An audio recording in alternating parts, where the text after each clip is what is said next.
Hello everyone, this is Julian from Kanen Coffee, and today we have a pretty interesting machine. This is the R58 Rocket espresso machine.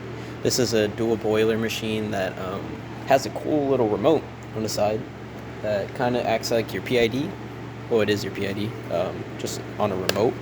And cool thing about this is it tells you when stuff is wrong with the machine, which is pretty neat. But it had came in because it wasn't powering on at all. It wouldn't turn on. And so I went in there with my multimeter and found a few things. The main problem is the switch. The switch had a bunch of connections that were burnt out. You could kind of see how bad it is a little bit. It's kind of hard. It won't focus. Also, we had a lot of scored wire connections, so I replaced all those with brand new ones and replaced it with a new switch. So as you can see, the light's on. Now, when you turn it on beforehand, even when you turn it on, this light wouldn't turn on, but now we're there. And the PID tells us we're at 203 degrees for our brew boiler. And then we also, of course, have the steam boiler on, fully pressurized for the testing. But yeah, also we did a tune-up on this machine. This machine really definitely needed a tune-up. As you can see here, this is the original shower screen and gasket. All that coffee buildup in there. This is usually why you would want to back flush your machine. One, your coffee's just gonna slowly after a while just taste worse and worse because you have all this old coffee in there. And then secondly, after it gets to this position, water is going to have a really hard time getting through, so you won't be able to make decent shots without cleaning it. But yeah, so we replaced it with brand new ones, brand new gasket. Descale both the boilers. There was quite a bit of scale in here, so I had to take extra time to descale both of them. We do descale each boiler separately, and we make sure we run it until it's clear. Because when you descale a machine like this, the actual water changes color when it's pretty bad.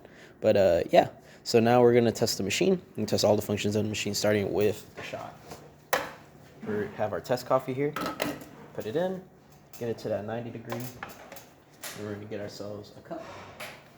Now don't worry if the shot runs a little too fast or a little too slow. I did not calibrate our test grinder, as you can see. I did not calibrate our test grinder to this machine at all. So it's just going to run. We're just wanting to make sure that it's running water through the puck at 10 bars, 9 bars technically, and just making sure that water is flowing correctly to the group head, which it is. So we're going to close that up, and I'll of course back flush this machine after the video is over, so you do get a clean machine back. We're going to start with the steam wand too, because when you use the hot water wand, it'll drain the steam boiler. But as you can see, I also did clean the steam wand a little bit with Rinza solution. That pretty much breaks down all the calcium in the milk that stays on your steam wand, and all that burnt milk. It kind of loosens it up, just as like something like Joe Glow would for coffee when you're back flushing. Now we're going to turn that off. And now we're going to use the hot water by using the canister so we don't make a mess. And we're going to run it through. As you can see, working well. Then that pump's going to kick on. But yeah, turn this off.